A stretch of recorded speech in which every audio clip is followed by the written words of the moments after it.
já sentiu a presença de Deus nesta noite?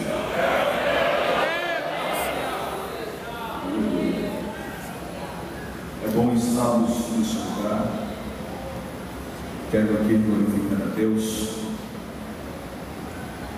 por esta noite especial que Ele nos concede para uma vez mais estarmos na incumbência de ministrarmos a Sua palavra.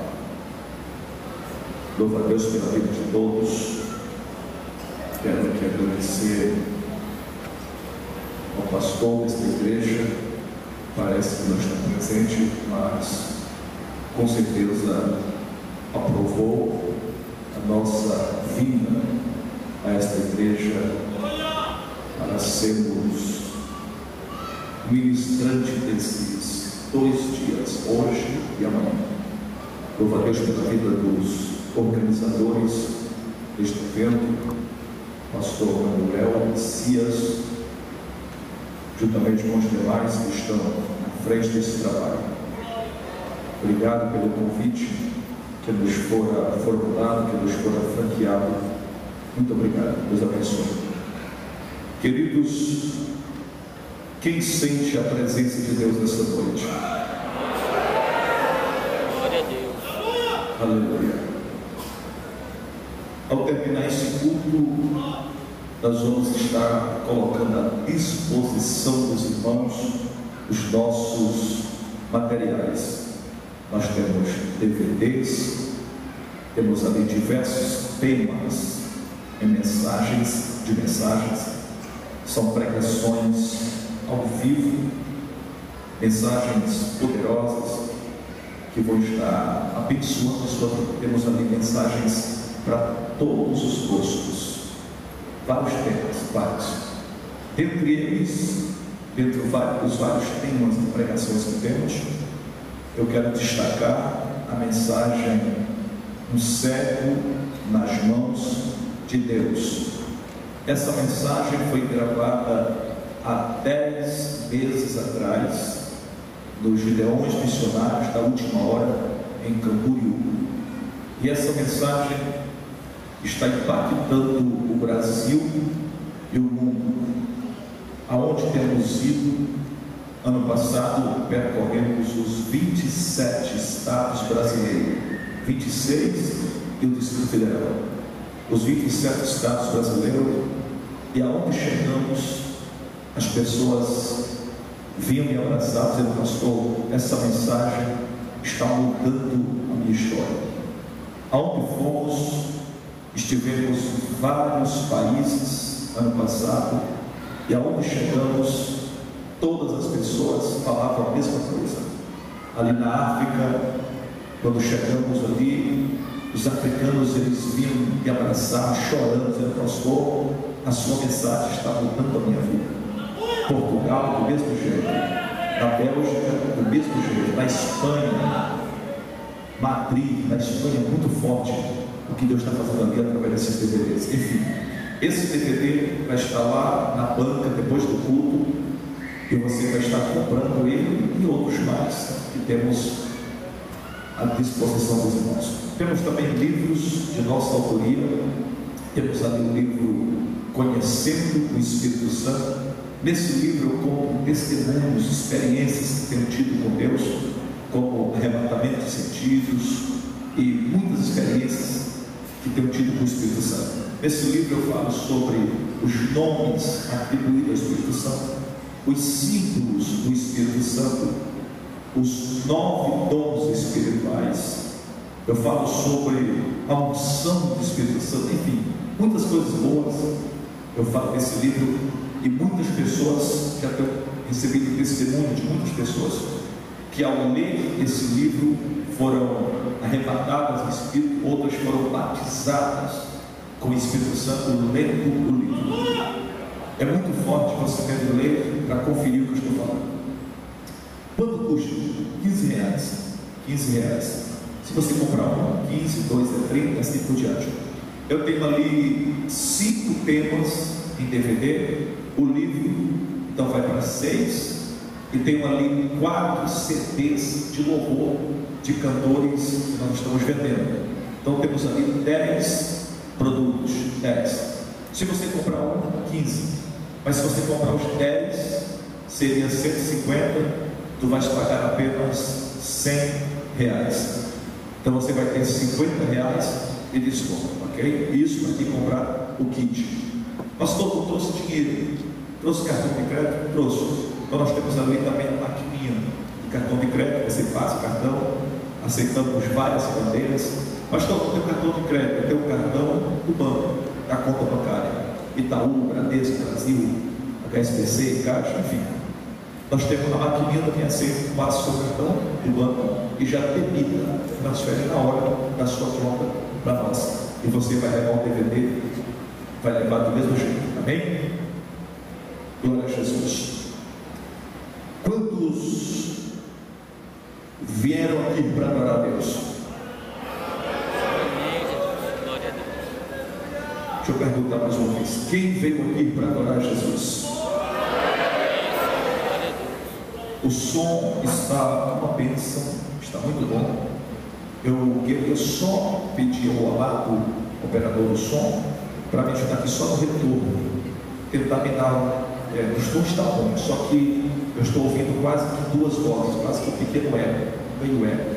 Eu queria que me desse no retorno um pouquinho mais para eu poder escutar só mais aqui no retorno. Aleluia, glória a Jesus. Mas o som está muito bom. Queridos, você está diante de um cego, um deficiente visual, um analfabeto, e além de analfabeto, não tem ideologia, não fiz. No começo eu ficava um pouco com vergonha, se podemos dizer assim. Quando chegava no púlpito, e às vezes numa igreja onde tinha vários pregadores, eu era um dos ministrantes, e todos os pregadores diziam o que eles eram.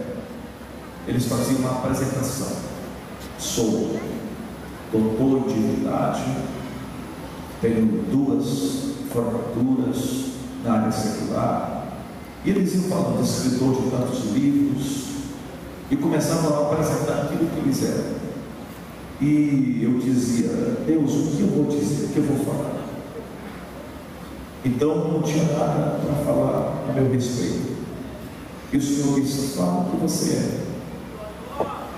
Eu sou cego, sou deficiente visual, sou analfabeto, analfa de pai, perto de mãe, não tenho curso de teologia, nunca fiz teologia. Então, é o que eu sou. Não dá para falar outra coisa, tem que falar a verdade. Aí às vezes eu paro assim, eu digo: Jesus, o que está acontecendo? Ainda não caiu a ficha, sinceramente, porque pela ótica humana, pela lógica, eu nunca poderia estar pregando a palavra de Deus em nenhum congresso, nem aqui, nem ali, nem lá, nenhum. Como é que alguém vai ensinar, vai pregar o que não aprendeu? Então, não tem lógica. E às vezes eu fico admirando a grandeza de Deus, porque Deus pega as coisas que não são para confundir as pessoas.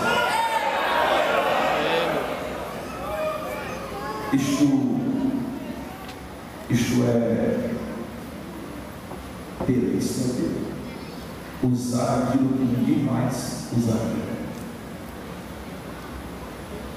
Eu recebi uma palavra pessimista, negativa, há muitos anos atrás.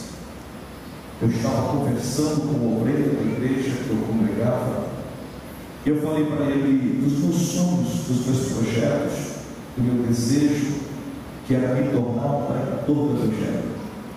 Ele disse: lamento te desapontar, mas você nunca vai poder realizar esse sonho. Eu perguntei a ele por quê. Ele me disse: você é deficiente visual, você não estudou secularmente, você não tem teologia, fez teologia, e nem vai poder fazer, por causa da deficiência. Como é que você pretende pregar? Eu parei e não tive resposta. O que você vai ensinar se você não aprendeu? Como você vai ministrar a Bíblia se você não leu a Bíblia? Eu concordei com ele. Saí dali triste, angustiado, como se uma flecha houvesse penetrado o meu coração. Cheguei em casa, entrei no quarto, tranquei a porta e comecei a falar com Deus. Eu falei: Deus, o Senhor escutou o que aquele irmão me disse. Agora eu quero ouvir o que o Senhor tem para dizer. Interessante, irmãos, a última palavra sempre é Deus quem dá.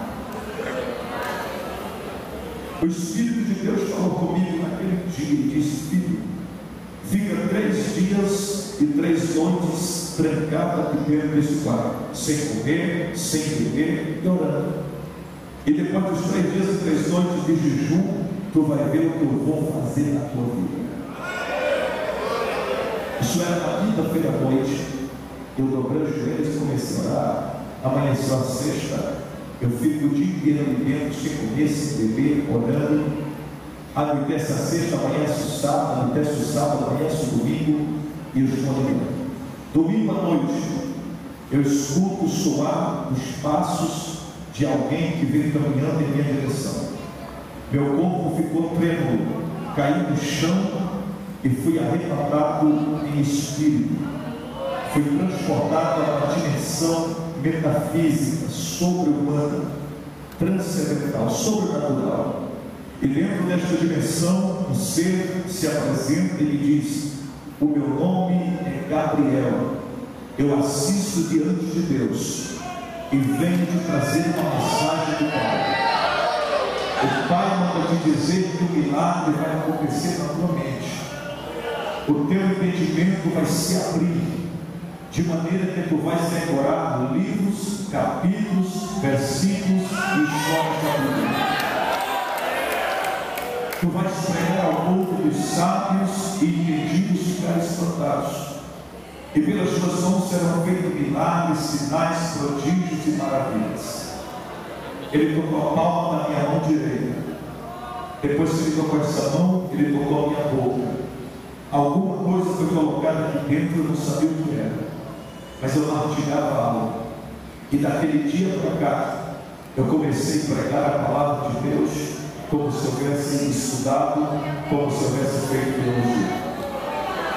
Às vezes estou ministrando em eventos, grandes eventos, hoje, os maiores congressos do Brasil, os maiores. Eu tenho ministrado, os maiores congressos da nação. E às vezes estou ministrando em eventos como os Gideões, missionários da última hora, em Camboriú. E quando desci do público, ano passado, quando eu terminei de pregar, desci do público, vários pastores vieram me abraçar e eles perguntavam: pastor, de onde vem este conhecimento? De onde vem esta sabedoria se você não estudou? E eu sempre levanto o dedo indicador para o céu e respondo: o meu Deus é a sabedoria dessa. E é isso que tem acontecido, Deus. E aí eu fico só admirando a grandeza de Deus. Um cego, Jesus, um analfabeto, o Senhor fez isso. Eu não tenho razão para me gloriar. Eu tenho muita razão para estar glorificando a Ele. Só Ele faz essas coisas, só Ele. Essa noite eu me coloco mais uma vez na sua dependência. Eu me escondo na cruz de Cristo para que a sua glória apareça nesse lugar. Alguém veio aqui para adorar a Ele? Abra sua Bíblia, livro de Gênesis. Gênesis, capítulo de número 3, versículo de número 15. Gênesis, capítulo de número 3, versículo de número 15. Creio que todos já devem ter encontrado. Quem encontrou, diga amém. Diz assim a palavra de Deus: e porém inimizade entre ti e a mulher, entre a tua semente e a sua semente. Esta te ferirás a cabeça, e tu lhe ferirás o calcanhar. Vamos mais uma vez? Gênesis 3 e 15. E por ele inimizade entre ti e a mulher. Perceba, irmãos, que aí tem uma guerra, uma batalha, um confronto entre a semente da mulher e a serpente. E por ele inimizade entre ti, quem? O diabo. E a mulher, entre a tua semente. Que semente é essa? Demônios. E a sua semente, que é essa? Jesus. Esta tem Jesus. Te ferirás a cabeça da serpente, e tu, serpente, lhe ferirás o calcanhar. Uma batalha, uma disputa. Diga-se comigo: a semente, não, diga mais alto: a semente contra a serpente. Vamos mais uma vez, mais forte: a semente contra a serpente. Terceira e última vez, bem forte, bem alto, diga comigo: a semente contra a serpente. Amém. Deus abençoe a todos. Quem estiver crendo para você, fique à vontade. Glória a Deus. Queridos, um servo, ele tem muitas dificuldades. E uma das maiores, ou a maior dificuldade, penso eu, que um servo enfrenta é exatamente porque ele não enxerga. E porque ele não enxerga, ele não dá para saber se tem muita gente no culto, se tem poucas pessoas. E todo pregador, ele é envolvido pelo barulho da multidão. E quando o povo está fazendo aquele barulho, ele se envolve, prega bonito. Quando ele percebe que o povo está indo embora, ele vai esfriando, prega o microfone. Quando ele percebe que tem muita gente, ele se inspira, ele prega bem. Quando percebe que tem poucas pessoas, ele traz aquela mensagenzinha lá, mais simples. É assim que funciona. Então, o povo acaba influenciando a mensagem. Se tem muita gente, a mensagem geralmente se aplica. Se tem poucas pessoas, a mensagem não sabe essas coisas. Agora, quando o pregador é cego e não sabe se tem muita gente, se tem pouca gente, então é uma dificuldade que o cego enfrenta. Vai que eu estou pregando aqui, pensando que tem uma multidão e tem umas 4, 5 pessoas. Ou vai que eu estou pregando achando que todo mundo está no culto e o povo já foi embora. É muito difícil, né? Agora, o pregador aqui é cego, mas não é surdo.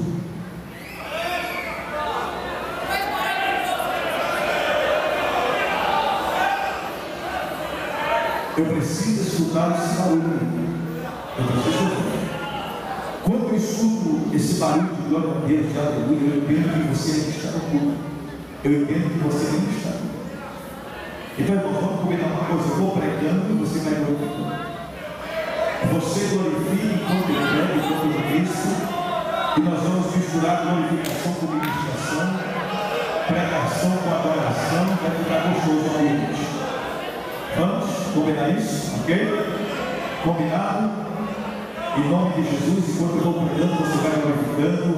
Eu sei que talvez no primeiro dia as pessoas ficam um pouco inibidas, ficam um pouco tímidas, mas em nome de Jesus, vamos aquecer as turbinas, vamos deixar a glória de Deus se manifestar no nosso meio. Só quem veio aqui para receber e crê que vai receber o que Deus sabe. Levante a mão bem alto para o céu, abra a boca, solta a língua. Começa a glória para Deus dos céus.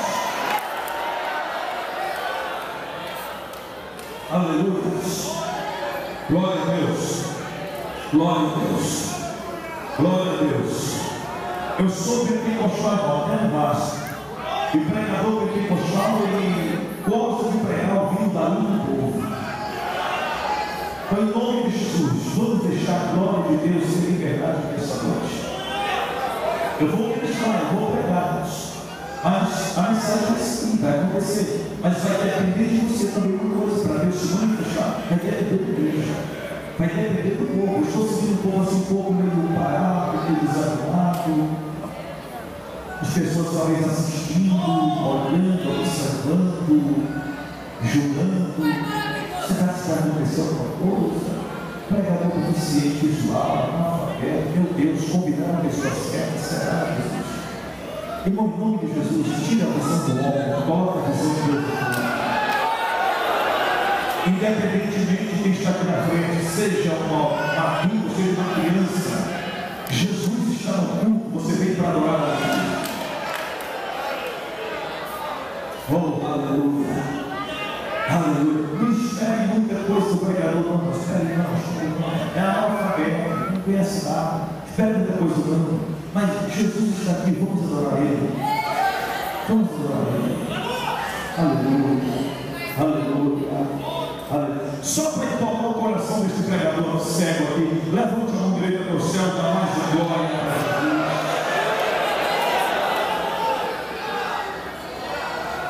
A mensagem que eu vos trago esta noite será uma história que eu quero contar, narrar aos seus ouvidos.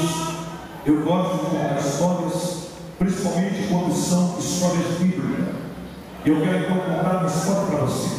A nossa história começa mais ou menos assim: no princípio criou Deus os céus e a terra. Deixa eu falar em hebraico para ficar bonito. Bereshit bara Elohim et ha-shamayim ve'et ha'aretz ve'ha'aretz hayta tohu ve'rosh al pnei tehom ve'rua Elohim merachet al pnei hamayim. Deixa eu traduzir. No princípio criou Deus os céus e a terra era sem forma e vazia, e havia trevas sobre a face do abismo, e o Espírito de Deus se movia sobre a face das águas. O que o Espírito Santo estava fazendo ali sobre a face das águas? Ele estava incubando vida, dando vida, projetando vida, trazendo vida para uma terra que estava completamente morta, escura e congelada. Depois que Deus restaura todas as coisas, Deus vai no jardim do Éden e forma do pó da terra um boneco de barro, e assopra em suas narinas o fôlego de vida, o seu ruach, o seu pneuma, o seu hálito, o seu espírito, e o homem se torna alma vivente. Depois que o homem está vivo, Deus faz cair sobre ele um profundo sono, arranca um de suas costelas e faz uma mulher e coloca diante dele. Adão toca essa mulher e diz que esta é carne da minha carne e osso dos seus ossos. Será chamado de varão por quando do varão for tirado. Deus coloca os dois no jardim do Éden e dá-lhes uma ordem dizendo: comei de todo o fruto que existe no jardim, somente da árvore do conhecimento do bem e do mal não comereis, pois no dia que dele comer certamente morrerá. Ela está passeando pelo jardim um certo dia e encontra-se com a serpente que está incorporada por Satanás. Eu vejo aqui como a primeira sessão espírita de toda a história sagrada. O diabo usando o corpo para falar com o ser humano. Ela é seduzida e come do fruto que Deus lhe proibiu. Depois de comer do fruto e pecar contra Deus, levou para seu esposo e Adão também comeu. Os dois pecaram contra o Senhor. Deus aparece certo dia pela virada da tarde no jardim do Éden para falar com o homem. Deus é fiel. E o Senhor Deus, quando aparece no jardim, ele não procura Adão, procura Eva, e os dois estão escondidos atrás de figueiras bravas. Deus chama Adão pelo seu nome, Adão responde. E Deus pergunta a Adão o que aconteceu.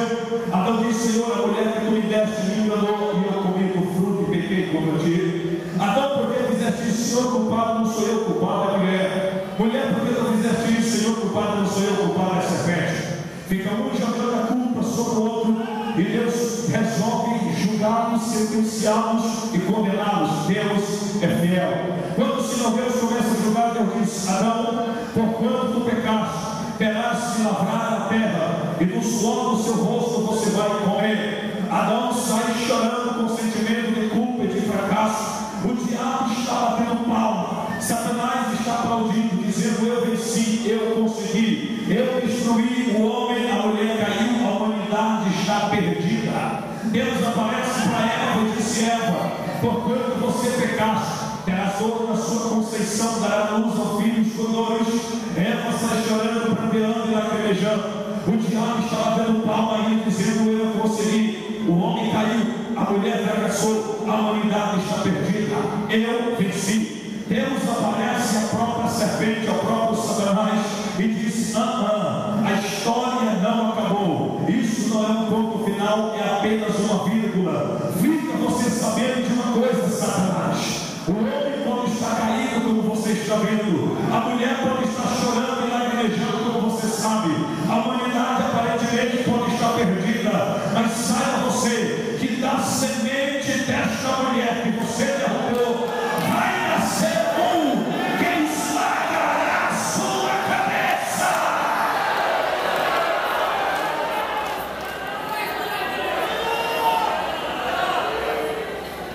Levante a mão e glorifique a Jesus. Começa aqui a nossa história. O diabo sabia que Deus não estava brigando. Satanás sabia que quando Deus promete, ele cumpre, quando ele fala, ele faz.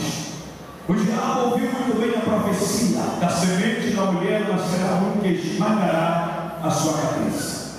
E o diabo fica atentamente observando a história para ver quem era essa tal semente, quem era esse que ia nascer com aparência de justo e que viria para pisar e esmagar a cabeça da serpente. Todos aqueles que nasciam, que tinha aparência de justo, o diabo deveria persegui-lo e morder o seu calcanhar.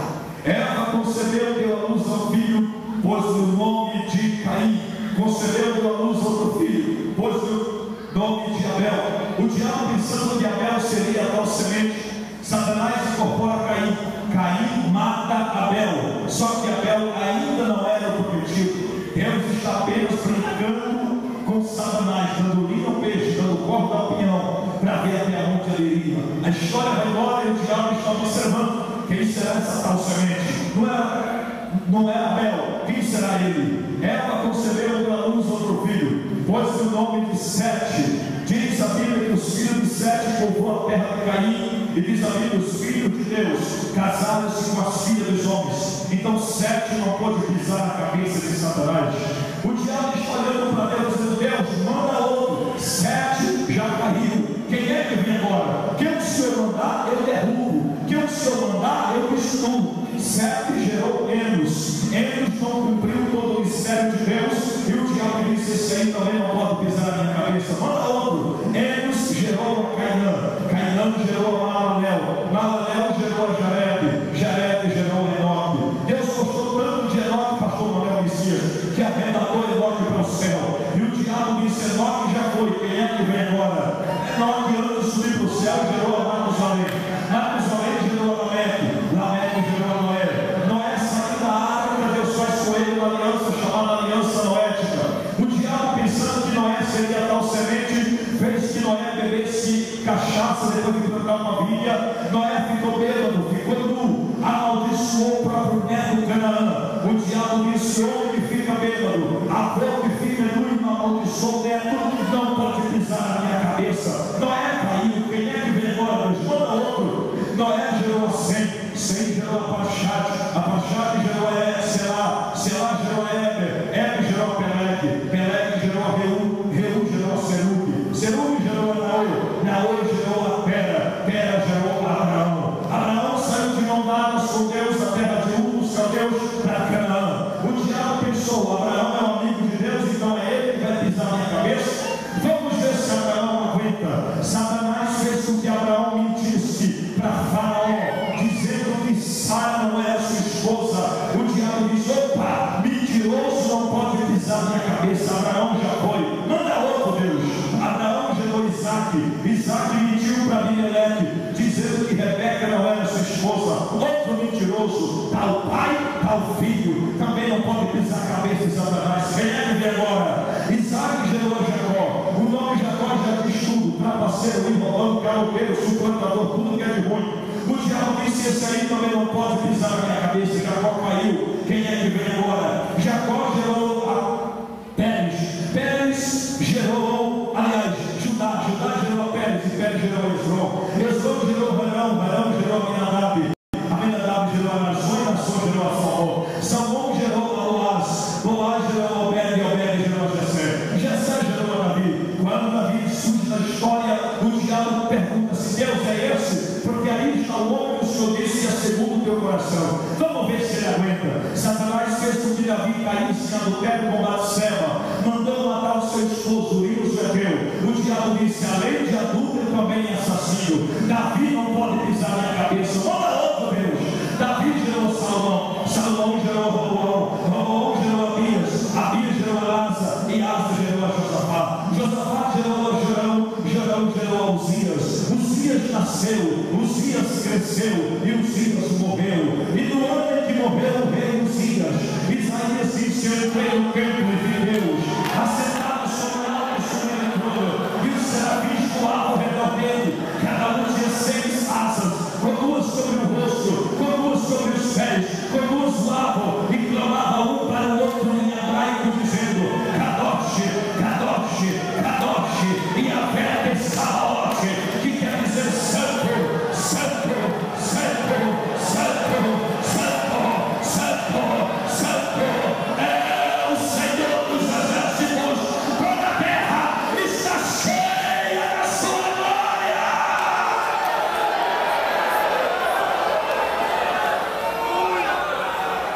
Quando Isaías teve essa visão, ele bateu no peito e disse: ai de mim, sou homem de lábios impuros e habito no meio de um povo de impuros lábios. Os meus olhos viram o Senhor, o rei do perecendo, vou definhando, vou morrer. Um dos serafins tirou uma brasa, voltaram uma tenaz, tocou a boca do profeta e disse: teu pecado é perdoado, tua iniquidade foi purificada. Depois disso ele ouviu a voz do Senhor que dizia: a quem enviarei e quem há de ir por nós? Então disse ele: eis-me aqui, envia-me a mim. Quando o diabo estudou isso, o diabo pensou: é tu, Isaías, que vem para pisar minha cabeça? Isaías disse: não, rapaz, não sou eu não, eu sou homem gerado por outro homem. Quem vai pisar tua cabeça é da semente da mulher, rapaz. Isaías, tu conhece ele, sabe de onde ele vem, sabe qual vai ser o nome dele, sabe alguma coisa a respeito dele? Claro que sei. Pode me responder? Posso, mas te segure aí para não cair, porque ela vai a palavra: eis que a virgem conceberá e dará luz ao filho, e lhe porá o nome de Emanuel, que significa Deus conosco, porque o menino nos nasceu e o filho se nos deu, e o principado está sobre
Moisés, 9 meses ela tem agora.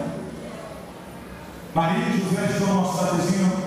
De repente José: Maria, está passando mal? Sim, José. Ai, que foi, Maria? Ai.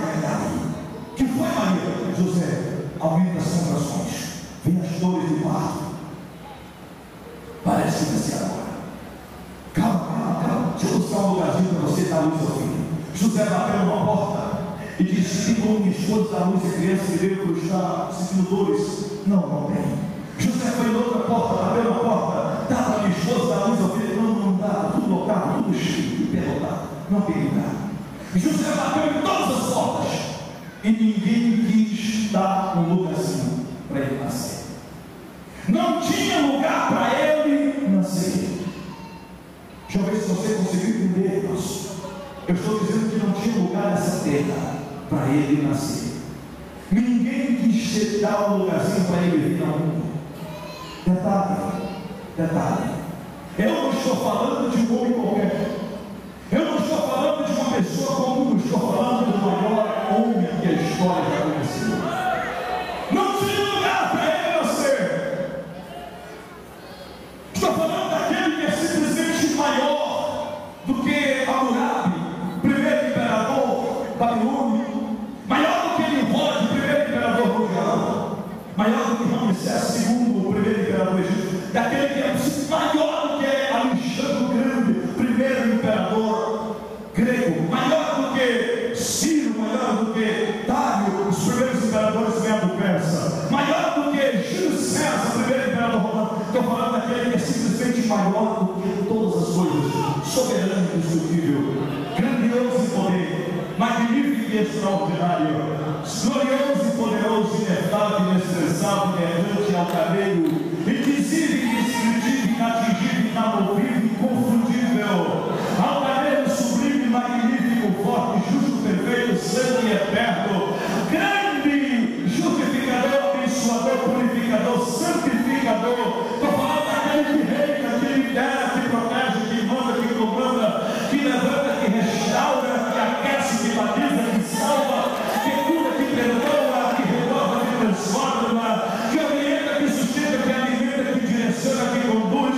Estou falando daquele que é simplesmente o regador do canteiro eterno, guardião das pedras preciosas, emanador da unção perfeita, exalador do perfume excelente, arquiteto da eternidade, regulador do universo, criador dos céus e da terra. Estou falando simplesmente daquele que é glorificado para toda a eternidade, adorado pelo seu povo e cultuado pelo seu súdito. Não tinha lugar para ele nascer. Não tinha lugar. Não tem lugar para ele nascer. Não tem. Aí José disse: Maria, eu me lembrei de uma coisa. Na entrada da cidade tem um lugarzinho chamado Manjedoura. Deixa eu repetir. Tem um lugarzinho chamado Manjedoura. Conhece esse nome? Manjedoura. Maria disse: José, você sabe o que é manjedoura?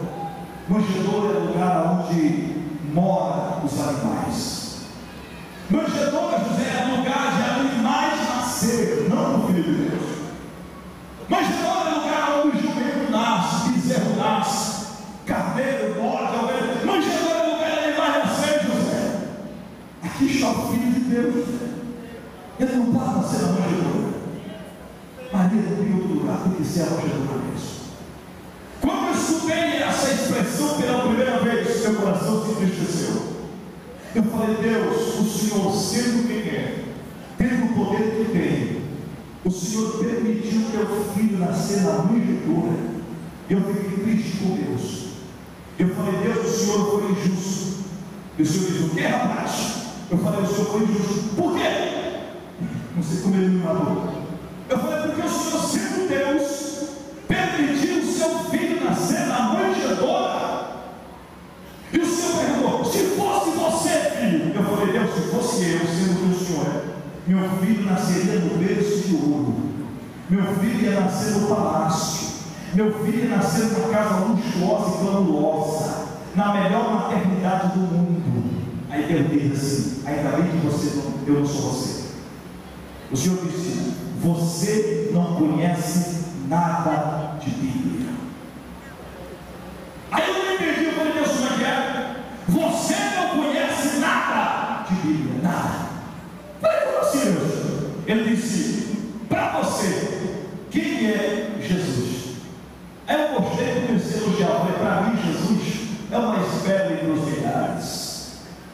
resplandecente estrela da manhã. Fala mais, para mim Jesus é o anjo do concerto, o apóstolo da nossa confissão, a expressa imagem do Todo-Poderoso. Fala mais, aí eu fui elogiando. Para mim Jesus é a geração de Davi, raiz de Davi, que é chave de Davi, que abre o universo, fecha o milhar.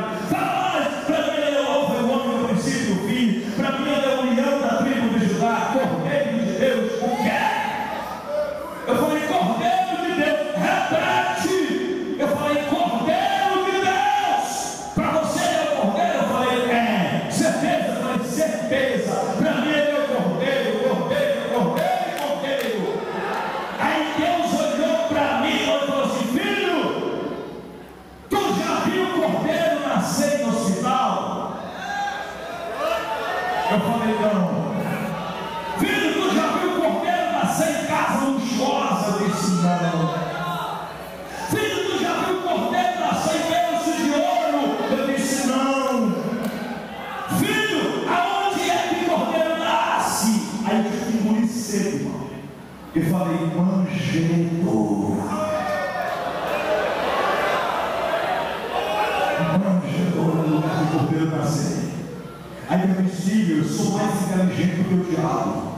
Se Jesus tivesse nascido no hospital, o diabo ia ser o primeiro acusado. Você está vendo? Não é cordeiro coisa nenhuma. Estão dizendo que é cordeiro, mas não é. Nunca vi cordeiro nascer no hospital. Se Jesus tivesse nascido no berço de ouro, o diabo ia dizer, está vendo? Não é cordeiro coisa nenhuma, nasceu no berço de ouro. Mas para provar para Satanás e para quem quiser ouvir que Jesus, de fato, é o cordeiro, ele nasceu na manjedoura.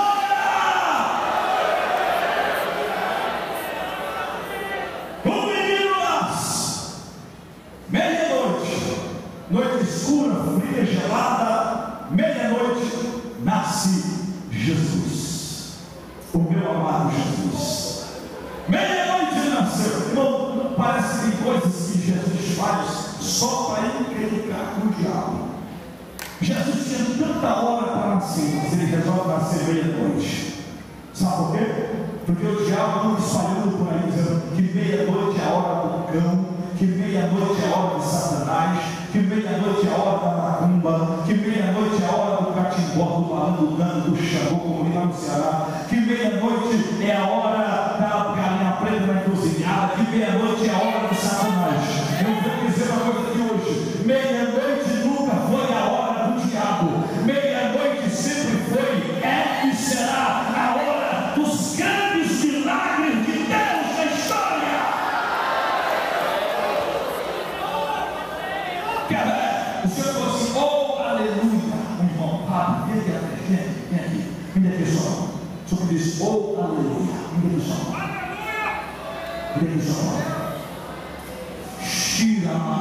Vem aqui só.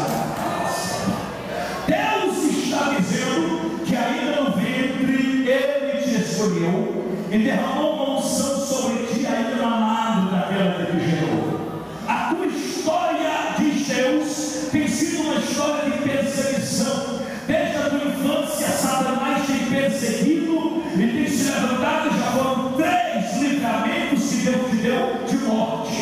E ele te explica essa noite dizendo: por causa do projeto e do plano que tem que está em andamento sobre a tua existência.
nasce, ele cresce.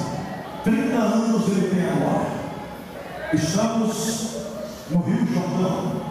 Lá está um profeta batizando com águas. O nome dele, João Batista. E Jesus foi ter com João. E João estava batizando. João era um profeta um pouquinho diferente dos profetas dos dias de hoje. Profeta dos dias de hoje, a maioria deles, claro que tem sua exceção, mas a maioria dos profetas de hoje são verdadeiras Marias aí com as outras. Profetas que só profetizam no vácuo dos outros. Profetas que só entregam mensagens que agradam a multidão. Está cheio de profetas covardes em nossos dias. Profetas que a mensagem deles é uma mensagem light, são verdadeiras penas de galinha. Lá no Ceará, pena de galinha serve para coçar o ouvido. Profetas que só servem para massagear o ego das pessoas, coçar o ego de alguém. A mensagem dele é a mensagem: Deus vai dar a chave do carro, Deus vai dar a chave da casa, Deus vai dar a chave disso, chave daquilo. Não sou contra a prosperidade, não sou, mas parece que é tanta chave que Deus está virando a chave. Aí eu fico, meu Deus, a minha oração é assim: meu Deus, levanta em nosso meio profetas igual a João Batista, profetas que não têm medo de falar a verdade, profetas que entregam a mensagem dura, acho que vão me achar, não que doer a mensagem que eles entregam. A minha oração é: Deus levanta profetas que são verdadeiros João dos passos trocados. A multidão vai para cá, eles sempre andam de contramão. São criticados, são perseguidos, mas o que Deus manda falar, ele fala. Profetas que não têm medo de falar o que Deus manda falar. A questão que hoje em dia parece os profetas venderam os ministérios. Pastor, a pessoa para quem eu profetizo, o senhor não conhece. Quem é, irmão? A pessoa é a dona de uma loja de roupas, dona de uma boutique. Pastor, se eu falar o que ela não quer ouvir, o que desagrada, não vai ter mais roupa para vestir, porque a roupa que eu visto vem de lá. Não vai ter mais roupa para minha família, porque é ela que veste a minha casa. Ei, quando você falar o que Deus manda e não tiver mais roupa de marca ou de grife para vestir, ainda tem pele de camelo, ainda tem cinto de couro, mas fala a verdade, profeta. Pastor, mas se eu falar a verdade, a pessoa que eu profetizo é o dono de um supermercado. Não vai ter mais arroz na minha mesa, não vai ter mais feijão, carne, que tudo vem de lá, pastor.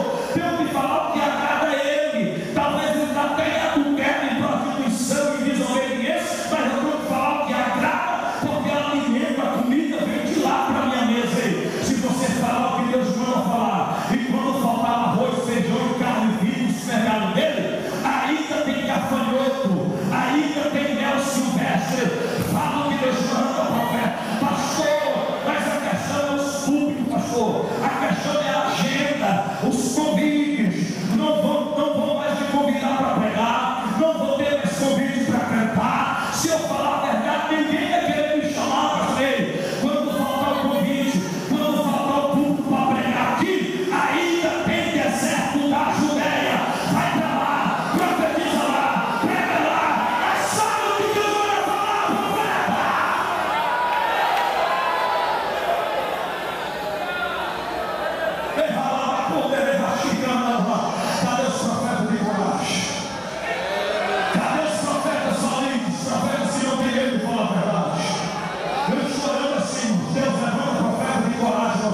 esquerdo. Vê como é que está indo. Vê se ele já começou a adorar. Vê se ele já começou a falar em estranho. Vê se ele já começou a falar em estranho.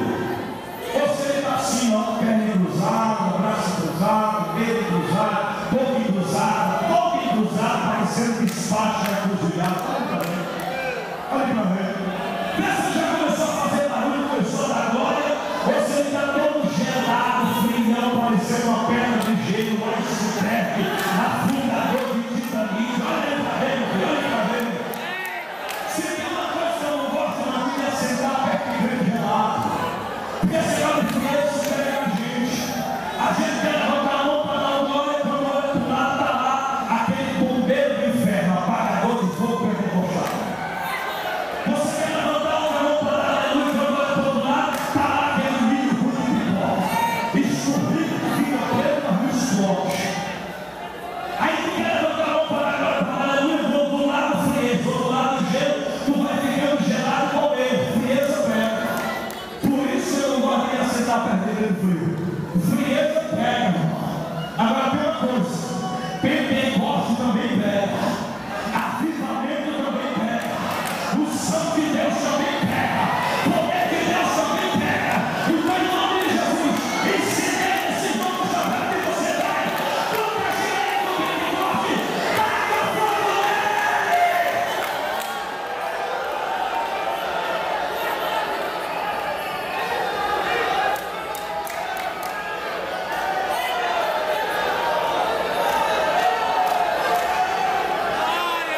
Eu sou assembleano pentecostal perdoado. Nasci na Assembleia de Deus, sou da Assembleia de Deus, filiado a CGADB e nasci do fogo. A Assembleia de Deus é a igreja que trouxe o avivamento para o Brasil. E eu estou pregando uma Assembleia de Deus aqui esta noite. Então, eu estou em casa, eu posso cobrar de você, porque Pentecoste fomos nós que nos sendo. Temos que permanecer com essa unção, com essa graça e com essa chama. Se tem pentecostal aqui no nosso meio, por favor, me dá um sinal. Abre a boca, solta a língua, vai!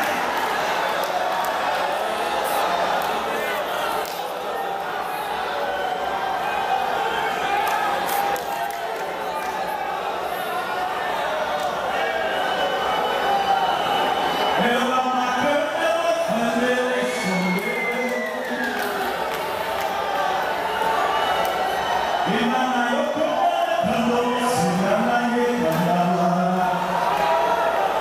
e na mão dela ia ser como iria ser. Ela sobre ele como iria ser, como iria ser.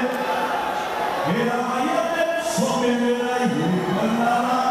Toda a cabeça, eu estou sentindo Deus nessa. Sabe qual é a minha maior tristeza? É saber que tem nosso meio crentes, que a gente orou por ele, pagamos o preço por ele, Jesus batizou ele no Espírito Santo. Um dia Jesus teve misericórdia, batizou ele, e ele falou ali no Espírito só naquele dia, nunca mais falou.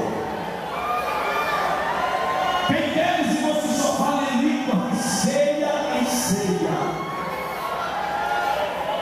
Ah, pastor, é porque eu amadureci, sou um grande experiente, não posso falar em estranho na hora. Não, língua estranha não é correr de grande experiente ou inexperiente, não. Língua estranha é correr de grande batizado do Espírito Santo.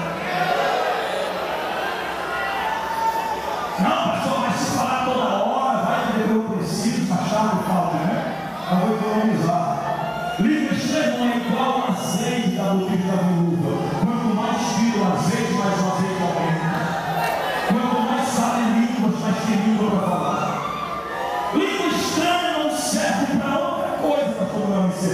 Língua estranha só serve para ser falada. Só para isso. Não é para nada, é para falar mesmo.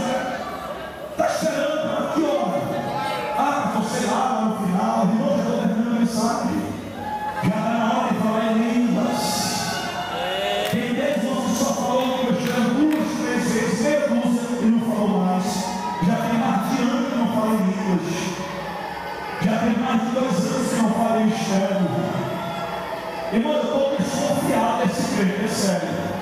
Esse crente que disse que é batizado no Espírito Santo não fala em línguas externo, num culto como esse. Num culto como esse, ainda não falou em línguas. estou desconfiado do teu batismo. Sinceramente, eu estou desconfiado. Para mim, crente que diz se é batizado no Espírito Santo e num culto como esse ainda não falou em língua estranha, para mim, na minha concepção, de duas uma, ou ele não foi batizado coisíssima nenhuma, está mentindo, está enganando, que se foi mas não foi, que se veio mas não veio, se ela não é, ou então está em pecado. Ou não foi batizado, ou está em pecado. Porque no culto como esse ainda não falou língua estranha, ou não foi batizado, está mentindo, ou então está em pecado. O altar quebrou e o altar quebrado não pode ter fogo. Se não altar nem que queira, se não pecado nem que queira, não vai receber nada. Vai ficar só olhando com o olho seco, igual o olho coruja, só assistindo. Se está em pecado, vai se torcer para um lado, para o outro, vai querer, não vai conseguir falar isso, porque o Espírito Santo está longe de você. Está bem longe. Deixa eu pedir um sinal aqui agora. Deixa eu ver uma coisa. Vamos fazer a prova dos 9. Só quem é batizado com o Espírito Santo e tem certeza que é batizado e ainda está em comunhão com Deus. Levante a mão direita lá em cima e segura a mão. Só quem é batizado no Espírito Santo e ainda está em comunhão com Deus. Levante a mão e segure. Levante a mão e segure. Não baixa a mão por nada. Segura a mão em cima. Segura a mão em cima. Só quem é batizado tem comunhão. Segura a mão em cima. Segura a mão. Eu vou pedir um sinal de Deus aqui agora, para ver quem é batizado mesmo ou não, quem está em comunhão ou não. O sinal é esse: quem é batizado e está em comunhão vai falar em línguas estranhas agora. Porque vai que você tem pecado, vai que você disse é ou não é, vai que tem pecado. Alguém vai ver você de não levantar nenhum, alguém vai fiscalizar você, para ver se não está em comunhão mesmo ou não, para ver se não tem sentido.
pastor, quer dizer que é ele? É.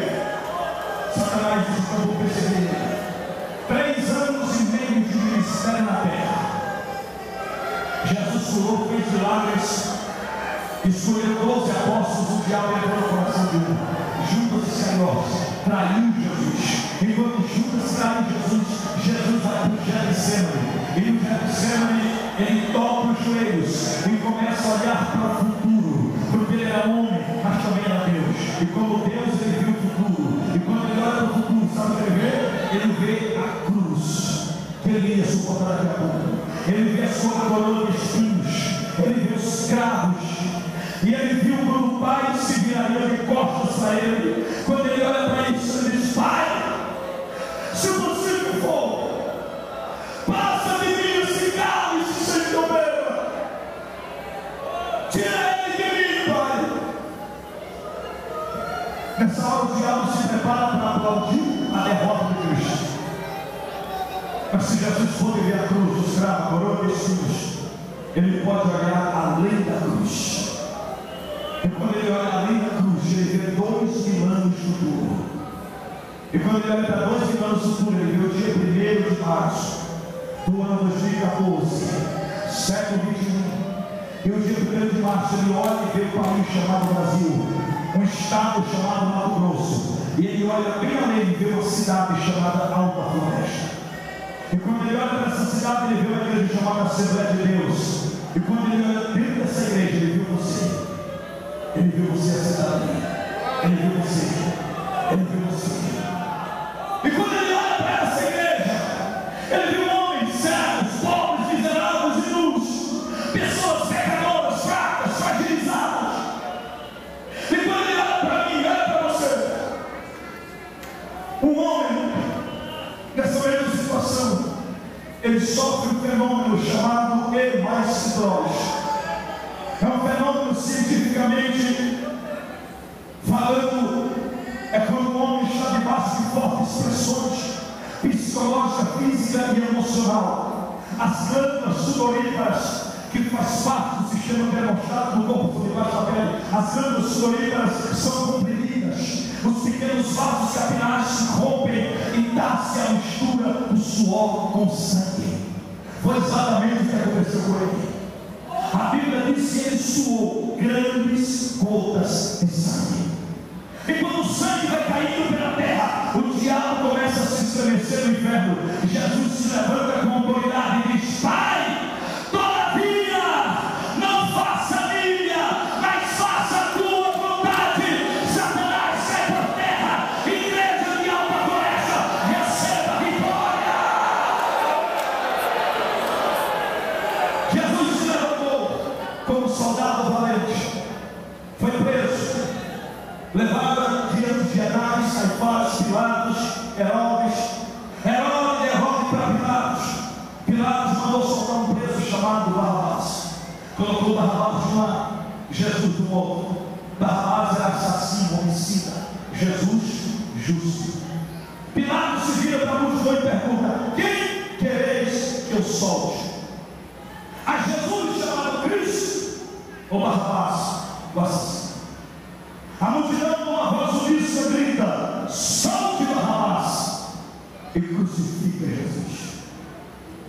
Solte Barrabás e crucifique Jesus. Espere, pegaram Jesus, o meu Jesus, o nosso Jesus, o teu. Pegaram Jesus e levaram para ser açoitado. Eu quero que você assista um filme agora. Não, o autor desse filme não é o Cristo. O ator principal desse filme é o próprio Jesus. Assista o filme agora. Eu quero que você veja um homem sendo levado e ele é pendurado em um poste de madeira. Um soldado tem na mão uma açorraque. O açorraque tem 12 tiras de couro, chicotes, com 12 tiras. 12 tiras de couro, no meio tem chumbo e na ponta tem osso de carneiro e ferro. Com aquele chicote ele começa a bater em Jesus. Jesus é açoitado a primeira vez.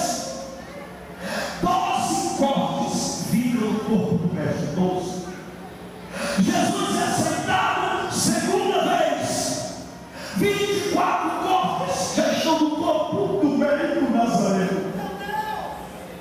Jesus é açoitado 10 vezes, 120 cortes fechou no corpo de Jesus. Paulo disse assim como meu mestre: eu sofri uma quarentena menos um de açoites, 39 açoites, 39 vezes ele é açoitado, 468 cortes já estão no corpo do teu Jesus. A carne dele é rasgada. A história diz que dava para ver o pulmão pulsando dentro dele, uma poça de sangue se forma embaixo dele. Quando ele se levanta, ele está fraco, com desidratação e exaustão total.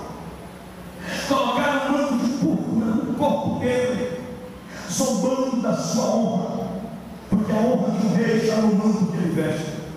Já cortou o dedo, já colocou um algodão no corte.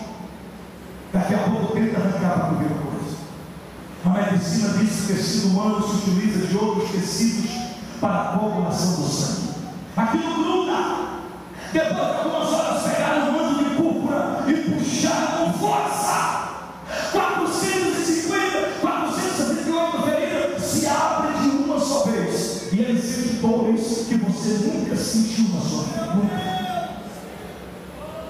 Colocaram na mão dele um caniço de madeira, zombando do seu poder. Porque o poder de um rei está no cetro que ele cheio em suas mãos. Colocaram um soldado para entecer a coroa de espinhos. E o soldado fez a coroa. Era espinho de uma planta chamada Cássia síria. Uma planta cujos espinhos tinham o tamanho e o diâmetro de um dedo de um homem. Pegaram a coroa de espinho para colocar na cabeça de Jesus, zombando da sua glória. Porque a cabeça de um rei, ou a coroa que ele cheio em sua cabeça, fala de glória. A glória dele é a coroa. Pegaram a coroa para colocar na sua cabeça. A medicina diz que a cabeça de um ser humano é o local do corpo mais irrigado por sangue. Quando colocaram a coroa de espinho em sua cabeça, os espinhos furaram a sua caixa craniana, seu corpo cabeludo. Jesus foi banhado de sangue na hora. Ele sentiu dores inimagináveis. Não bastasse isso, colocaram uma cruz pesada em seus ombros. E ele começa a caminhar com a cruz pela via dolorosa em Jerusalém. A via dolorosa era como uma rua de paralelepípedos, cheia de altos e baixos, pedras pontiagudas pelo caminho, e Jesus começa a caminhar. Alguém está olhando e diz: desista, para, abandona a cruz. Mas quando Jesus vai para o alto do Calvário, ele viu a mim, ele viu você, ele viu a nós, gritando por socorro, desesperados. Vagarosamente, o coração apaixonado bate no seu peito, e ele vai dizer: eu estou chegando, pecador, eu estou chegando, igreja de Alta Floresta, eu estou chegando no estado do Mato Grosso, eu estou chegando na Assembleia de Deus para mudar a sua história. Jesus chega no alto do Calvário, colocaram ele deitado sobre a árvore em cima da cruz, deitado no chão, com os dois braços abertos. O soldado chegou perto dele, levantou o prego da mão, na outra mão o martelo. O soldado olhou para ele e disse: aí, Nazareno, está preparado? Esse prego irá perfurar os ossos das suas mãos. Como ovelha muda, ele não abriu a sua boca para reclamar. Ele não murmurou, ele não reclamou, ele está calado. Por que você reclama? Por que você murmura tanto? Será que não sofreu pela mão do Deus? Ele sofreu por você, pelo tua causa. Um dia eu reclamei e falei: Deus, está tão difícil ser servo, guiado pela mão dos outros, depende das pessoas da rua. Sabe o que é você vestir uma roupa, mas não saber a cor da roupa que você está usando? Sabe o que é isso? Sabe o que é você calçando sapato e não saber a cor dele? Sabe o que é você ter um carro? No meu caso eram 3, mas você nunca podia sentar no banco do motorista e dirigir o seu próprio carro. Sabe o que é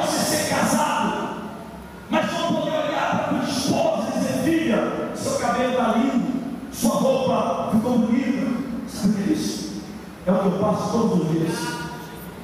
E eu reclamei e falei: Deus, não aguento mais. Eu vou parar de fazer a tua obra. Eu estou abandonando o ministério agora. Jesus disse: filho, quer parar? Eu quero. Então para. Eu aceito você parar. Mas antes, dê uma olhadinha para a cruz. Olha para o Calvário. Veja um homem sofrendo, sendo moído, derramando a sua última gota de sangue. E veja esse homem dando a sua própria vida por sua causa. Filho, agora veja se esse homem murmurou. Veja se esse homem reclamou de alguma coisa. Está vendo? Eu digo: ele está calado. Ele não reclamou. Já disse: filho, esse homem sou eu. Sou eu, filho. Se você é melhor do que eu, desiste agora. Se você é melhor do que eu, para agora. Eu comecei a chorar e falei: Jesus, me perdoa. Me perdoa, Jesus. Eu não tenho olhos para ver, mas eu tenho boca para pregar a tua palavra. Me perdoa. Eu não tenho olhos para enxergar, mas eu tenho mãos para orar pelos enfermos. Me perdoa.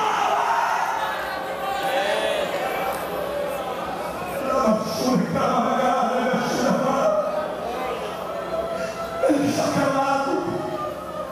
O soldado levantou o prego e mirou em direção da sua mão. Jesus sentiu a ponta do metal frio tocar a palma da sua mão. O soldado levantou o martelo. Jesus fechou os olhos e mordeu a língua e começou a escutar o som do martelo. Enquanto o martelo soava, um homem gemia de dores.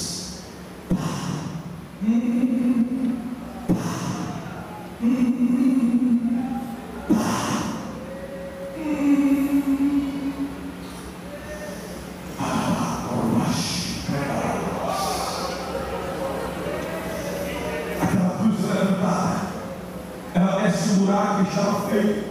O corpo de Jesus pende para frente, a caixa de tomates se fecha.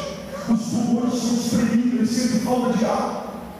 Ele tenta voltar para a posição vertical. O nervo da piscina é repuxado no braço. O tétano toma conta do corpo. O mosquito acende nos olhos ensanguentados. Ele não pode bater a mão está pregada. Sabe o que é viver uma situação como essa? Claro que não, você não passou isso. Ele está ali com sede. Ele pede água, alguém traz vinagre misturado com fel. Ele não quis. O diabo entrou no coração de um ladrão que tinha dois, uma direita e uma esquerda. O diabo entrou no coração da esquerda e disse: desce da cruz, que é o Filho de Deus. Nessa hora, Jesus busca os amigos para conversar. Não veio ninguém. Pedro! Ele não está lá, está negando Jesus. Tiago! Filipe! Também não está lá, Jesus está só. Mateus! Lázaro! Não veio ninguém lá. Jesus olhou para o céu e buscou o Pai, o melhor amigo de todos. Sabe o que o Pai fez? O Pai virou de costas para ele. Quando o Pai se virou de costas para ele, Jesus se enxergando. Parece que a sua alma vai pular para fora de tanta angústia, tanta tristeza. E ele solta um grito de desespero.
Essas lágrimas serão como frases diferentes de Deus.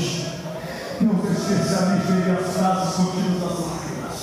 chore mesmo, chore mesmo. Eu declaro que o diabo não pode mais te acusar a partir de hoje. O diabo tem te acusado dizendo: você pecou, você errou, você falhou, você caiu, você não merece o céu, você não merece as bênçãos. Eu concordo com Satanás de uma parte. Realmente você peca todo dia. E me diga quem é que não peca. Realmente você falha todo dia. E me diga quem é que nunca falhou. Realmente você cai aqui e desliza por lá. Mas o diabo se esqueceu de uma coisa: o sangue de Jesus Cristo nos purifica de todo pecado.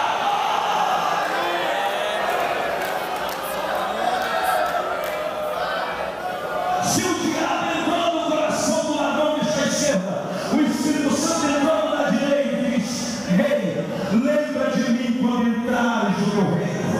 Jesus olhou para ele e deu um sorriso: filho, ainda hoje estarás comigo no paraíso.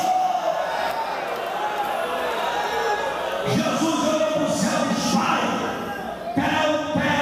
Pai, está consumado.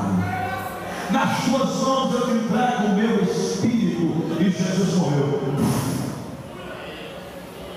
Quando Jesus morre, o diabo selou a profecia: semente da mulher esmagará a tua cabeça. O diabo botou a mão na cabeça e disse: ai, vai ser agora, vai ser agora. Deixa eu fazer aqui só uma alegoria para poder animar um pouco de nós. Tocar uma cereja de vida. Satanás está lá no inferno. Jesus se entregou o Espírito subiu para o céu, nas suas mãos, está na mão do Pai. Lá no inferno o diabo olha, só vê o corpo dele na cruz. Aí o diabo pensou: matei ele, acabei com ele. Satanás começa a fazer festa no inferno, cantando, igual a macumba, batendo tambor, cantando: matamos o Filho de Deus, matamos o Filho de Deus, matamos o Filho de Deus. Bomba gira com uma taça de champanhe na mão, cigarro em cordeiro, cantando: matamos o Filho de Deus, matamos o Filho de Deus.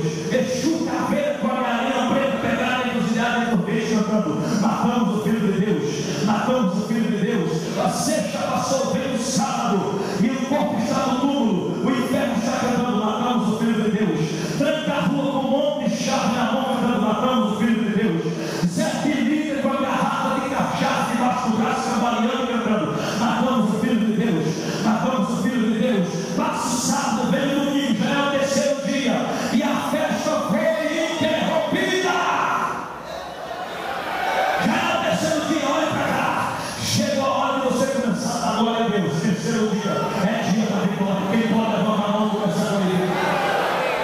Terceiro dia, lá embaixo do inferno, no meio da escuridão, começa a brilhar uma luz.